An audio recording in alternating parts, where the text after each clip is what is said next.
la jeunesse, vous avez un rôle central, vous avez un rôle de veille sur la nation malienne, vous devez servir de sentinelle. Et c'est à partir de maintenant que vous devez nourrir cette idée, cette intention. Il faut des sacrifices. On ne peut pas s'aimer quelque chose, récolter au lendemain, ce n'est pas possible. Soit nous acceptons, en tant que jeunes, de préserver notre nation, de faire des sacrifices que nous n'allons pas bénéficier après, les avantages que d'autres personnes vont bénéficier, c'est normal. Mais si nous voulons tout faire, tout bénéficier, c'est que sûr et certain, ça ne va pas très bien se passer. Parce que quand vous regardez, c'est cette jeunesse qui est manipulée. Qui est manipulée sans qu'elle se rende compte. Vous devez accepter certaines choses et vous devez refuser certaines choses. C'est de ça qu'il s'agit. Avoir des principes. Parce que votre avenir en dépend. La stabilité du pays en dépend. Et l'avenir dont nous parlons, ça se prépare aujourd'hui, mais c'est la jeunesse qui doit préparer. Et aujourd'hui, vous êtes interpellés à jamais. La transition, c'est une courte durée. Il y a trop de défis à relever, beaucoup d'ententes. Et tout le monde veut qu'au moins son problème soit résolu pendant cette transition, ce n'est pas possible. Nous devons aller à l'essentiel. Raison pour laquelle je vous demande de se donner la main en tant que jeune, de jurer, pas ce que la transition peut faire pour vous, mais ce que vous pouvez faire pour la réussite de la transition, non pas pour moi, mais pour notre nation. Ça, c'est très important. Et aussi, ce que je souhaiterais vous demander, vous êtes interpellés à jamais. Les difficultés, nous ne devons jamais avoir peur de gérer les difficultés. Il va toujours avoir des difficultés aujourd'hui, demain, même après-demain. Mais nous devons pouvoir les résoudre, quelles que soient les difficultés, quels que soient nos différends. Parce que nous devons sauvegarder l'intérêt qui est l'intérêt national. C'est le plus important. Et rappelez-vous, je suis jeune au même titre que vous. Et si j'échoue, c'est toute la jeunesse malienne qui a échoué.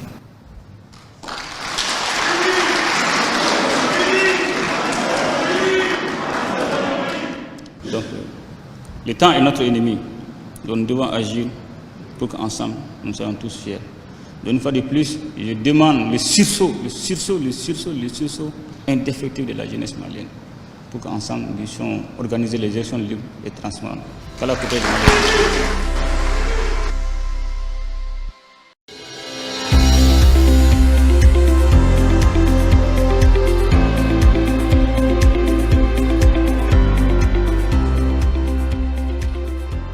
aujourd'hui, nous n'avons pas d'autre agenda. Notre seul agenda, c'est un Mali indivisible, un Mali apaisé, un Mali sécurisé. Et toute action pouvant mettre cela en péril, nous allons l'empêcher. Et la question fondamentale que je vous demande, qu'est-ce que la presse peut faire aujourd'hui pour un Mali sécurisé et un Mali apaisé? Parce qu'aujourd'hui, on a constaté souvent, la presse joue un rôle souvent de fil conducteur pour polluer l'atmosphère, surtout au niveau des forces armées de défense et de sécurité. Et nous devons prendre garde. On n'a pas deux armées, on n'a qu'une seule armée, et qui est les FAMA. Et toute action tendant à les démoraliser va avoir des conséquences néfastes à Bamako et dans les autres régions. Raison pour laquelle vous devez prêcher la bonne parole. On ne vous dit pas d'inventer, au moins de vous renseigner. Parce que souvent, quand on est sur le chat des opérations, quand on donne une information, vous allez voir la même information tourne et va vous revenir à la fin. C'est pour dire que souvent les gens ne se donnent pas la peine, le temps de vérifier les informations. Et sur ce, on vous demande effectivement de nous aider à stabiliser, de nous aider à apaiser la situation.